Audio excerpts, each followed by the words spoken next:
Bonjour Issam. Bonjour, Bien, c'est la première fois qu'on se rencontre après une défaite. c'est vrai. Cette saison, oui, on va revenir un petit peu sur ce match avant d'attaquer le suivant. À la fin de ce match, tu me disais que tu avais des interrogations justement par rapport à la production de ton équipe et notamment de ceux qui habituellement sont sur le banc, quoi, ou remplaçants un peu. Tu peux nous en dire plus aujourd'hui? Tu as eu le temps d'analyser ça à froid? Ouais, écoutez, après analyser à chaud des choses que j'aime pas trop faire, mais ça me confirme après retour sur des images, ça me confirme ce que je viens de dire. Donc je pense qu'il y avait, c'est pas un manque de confiance par rapport à certains joueurs, mais je trouvais que au moment de leur donner la responsabilité, euh, ils n'ont pas tenu leur rôle comme il fallait.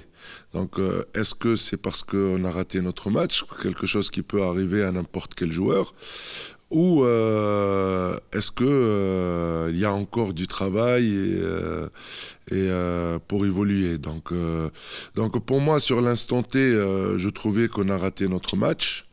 Et il y a beaucoup de circonstances qui ont fait de pas gagner ce match. Donc c'est le collectif pour moi plutôt d'aller vers l'individuel. Donc en fait, tu dis on a raté le match, mais c'est collectivement vous l'avez raté, c'est pas... Bah, bien sûr, on est une équipe, c'est Langesco qui a perdu, c'est pas un tel joueur qui a gagné ou qui a perdu. Donc l'équipe a raté le match dans le collectif, mais je suis revenu sur la performance de quelques joueurs et comme je vous ai indiqué après le match, surtout que j'attendais beaucoup plus des jeunes joueurs à ce niveau-là que voilà, que de porter l'équipe et d'avoir une grande responsabilité. La semaine précédente, on avait noté que l'absence de ton meneur de jeu avait donné une équipe un peu moins... C'était un peu moins huilé comme jeu. Là, cette fois, c'était ton pivot, pivot tunisien qui te manquait. On a l'impression que si tes recrues sont pas là, quand même, l'équipe ne tourne pas comme elle devrait tourner. Pour moi, l'absence de Ashraf une semaine avant, après on a gagné, mais voilà, Pau c'est pas une équipe facile à jouer. Après, je remets jamais en question la performance de Thio Moualek. Moi, je lui ai fait totalement confiance et c'est un joueur qui a un grand potentiel. Comme je viens de le dire au début, on peut rater un match, mais sur l'ensemble, moi, je suis satisfait de la performance parce que les entraînements les prouvent.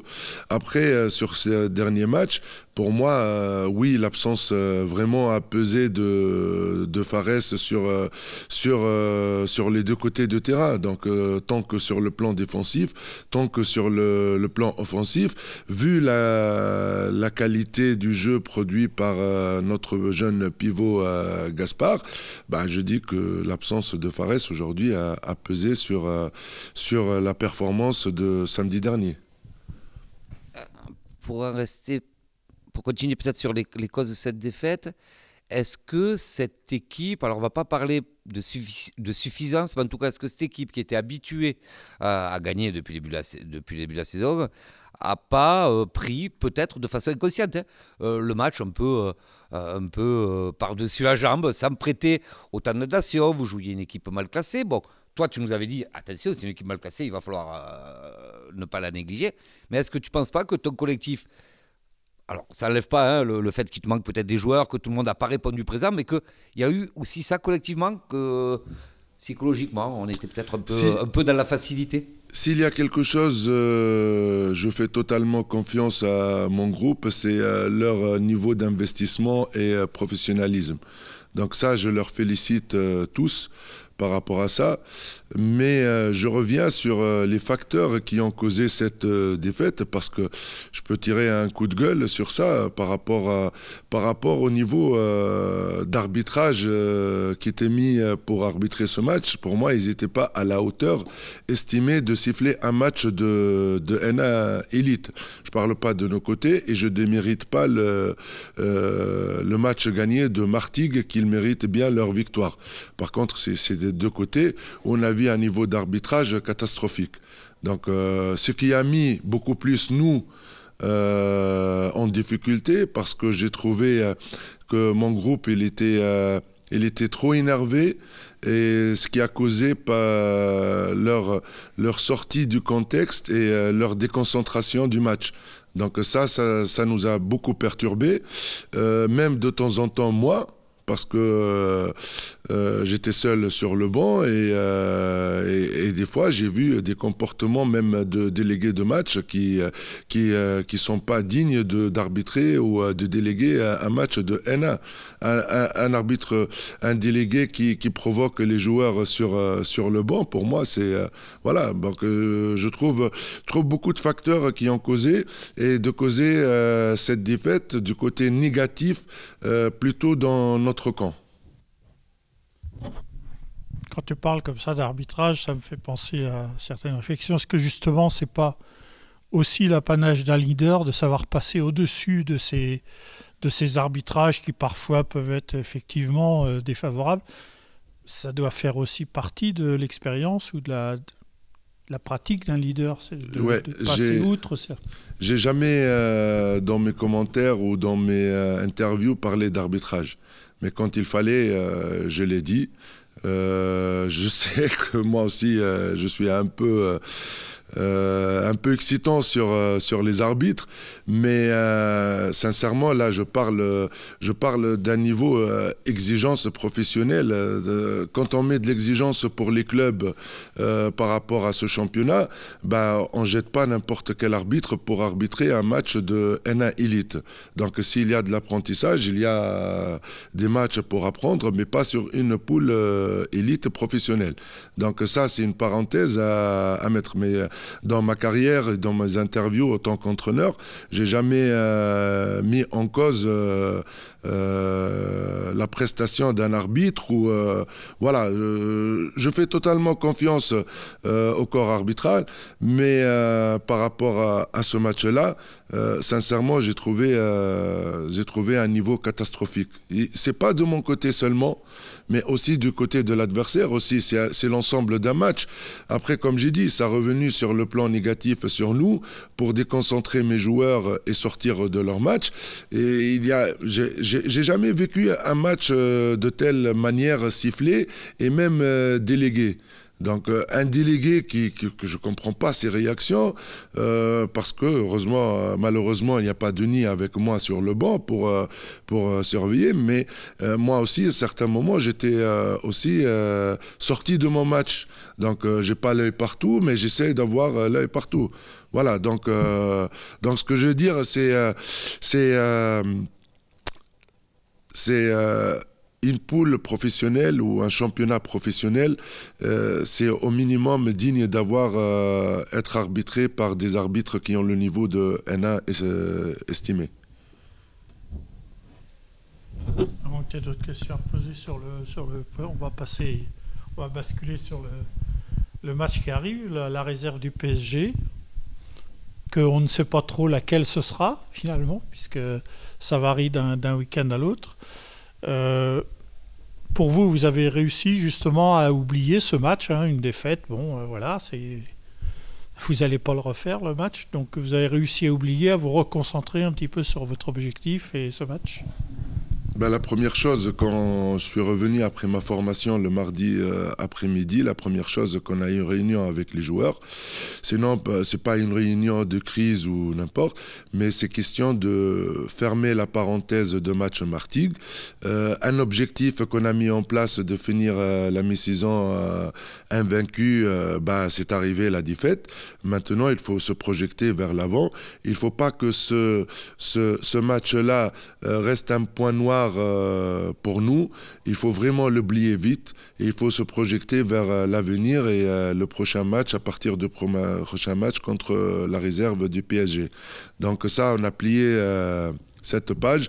Maintenant, parlant de PSG, c'est une équipe jeune, c'est une équipe avec beaucoup de talent, d'espoir, une équipe qui joue rapide, une équipe qui a des joueurs avec grand potentiel, des jeunes avec grand potentiel.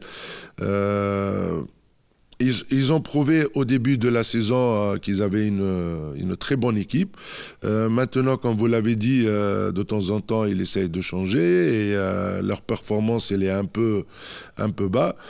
Bah, c'est à nous de profiter et on ne sait pas quelle équipe va aligner. Donc, nous, ce qu'on a travaillé sur leur dernier match et préparer surtout notre équipe à la compétition parce que sortir d'une défaite, ça touche un peu, comme je connais l'état d'esprit de mon équipe. Maintenant, comme j'ai dit, tout ça est derrière nous. Maintenant, on a un grand match à jouer chez nous, un match pour retrouver de la confiance et surtout finir l'année devant notre public. D'autant que j'ai cru à savoir que les réservations marchaient bien, que vous risquez de jouer devant une salle plus remplie que jamais. On m'empêche de mentir, c'est bien ça. L'affiche PSG attire et c'est le dernier match avant la fin de la saison. Donc oui, est-ce que ça fait partie de ton discours de dire bon, c'est le dernier match, c'est le PSG, ça va être plein, on sort d'une défaite, on va leur montrer, bien sûr, je suppose que ça fait partie de ton discours, mais... Ça c'est sûr, ça c'est sûr. D'abord, le discours depuis le début de la saison, c'est que surtout à domicile, on doit montrer belle image, on doit convaincre et on doit faire bouger notre public. Donc c'est normal qu'aujourd'hui, vu les résultats, on trouve à la fin de cette première partie une salle qui va être pleine. Ça nous réjouit, ça nous fait que plaisir et on a besoin de ça et c'est dans l'objectif à venir de construire une belle image pour attirer beaucoup plus de public. Donc c'est le dernier match.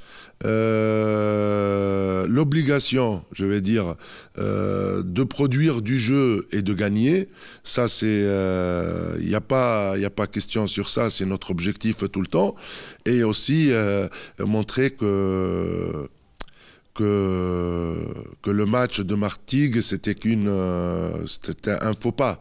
Voilà, mais j'ai totalement confiance toujours à mon groupe qui sera mobilisé pour cet événement.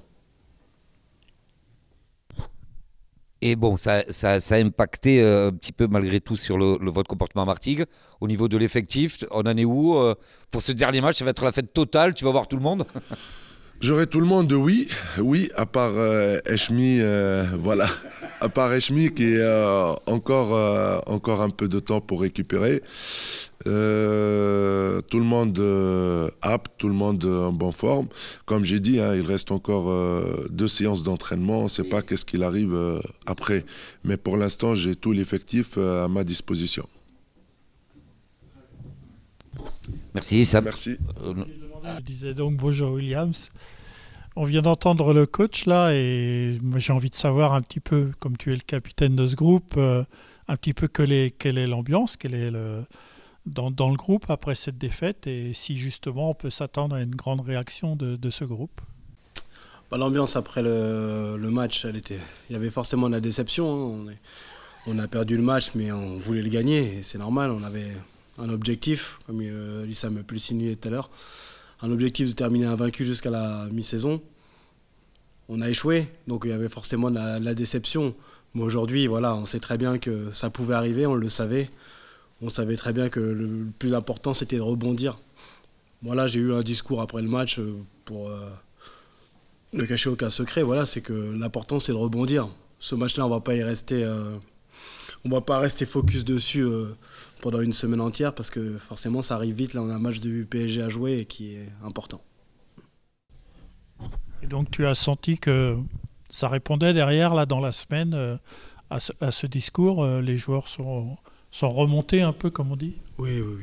Non, on a un bon groupe pour ça. On a eu c'est notre deuxième match où on a perdu des points. Et on a eu cette faculté après Saintes justement de rebondir, d'enchaîner sur des victoires derrière. Donc sur ça, j'ai aucun doute du mental du groupe et de la bonne volonté du groupe. Donc on y va, on s'est bien entraîné, il y a les sourires comme d'habitude, il y a la bonne humeur, il y a la communication. Je pense que c'est de bon augure pour la suite. C'est effectivement ce qui transparaît depuis le début de la saison, cette bonne ambiance au sein du groupe. Alors, quels que soient les résultats, bon, évidemment, jusqu'à présent, vous aviez tout gagné, enfin, tout cas, rien perdu. Donc, c'était plus facile. Mais bon, c'est vrai qu'on la ressent, cette ambiance. Moi, j'aimerais qu'on parle un petit peu aussi de toi à travers ce groupe. Comme on disait tout à l'heure, tu es deuxième meilleur buteur de la poule. Est-ce que, une satisfaction personnelle, on te connaît, on sait que ce qui compte pour toi, c'est le groupe, mais est-ce que malgré tout, c'est pas révélateur, ta performance personnelle, elle n'est pas révélatrice du fait que ça se passe bien dans ce groupe, que le style de jeu, la philosophie de jeu qui est mise en place te réussit, mais réussit à l'ensemble?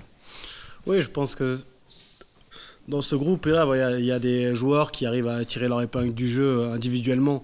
Mais ce qui est intéressant, c'est que c'est pas qu'une personne. Alors voilà, je vais répondre à votre question pour être franc. Oui, je suis content de ma saison, ça se passe bien et que je pense que j'apporte au groupe. Ça c'est une vérité, c'est ce que je pense. Mais par contre, il y a beaucoup de joueurs dans le groupe qui apportent énormément, qui font de très bonnes performances. Je parle souvent du travail de l'ombre. Je pense à certains défenseurs comme à Fares qui apporte énormément en termes de combat. D'autres joueurs comme Swan, je pourrais en citer beaucoup. Ashraf qui est à la baguette, qui apporte vraiment du dynamisme et tout. Vous le savez très bien, Maxence aussi. Donc, en fait, je peux citer beaucoup de joueurs. Je pense même à des personnes des joueurs qui jouent un peu moins, qui ont fait des rentrées vraiment intéressantes. Donc, voilà. Dans le groupe collectif, il y a forcément de bonnes prestations individuelles. Et ça, c'est révélateur d'un groupe qui fonctionne bien, parce que je pense qu'il va nous en falloir des prestations individuelles pour pouvoir avancer. C'est intéressant. Je pense que dans certains matchs, des prestations individuelles nous ont servi à renverser le score.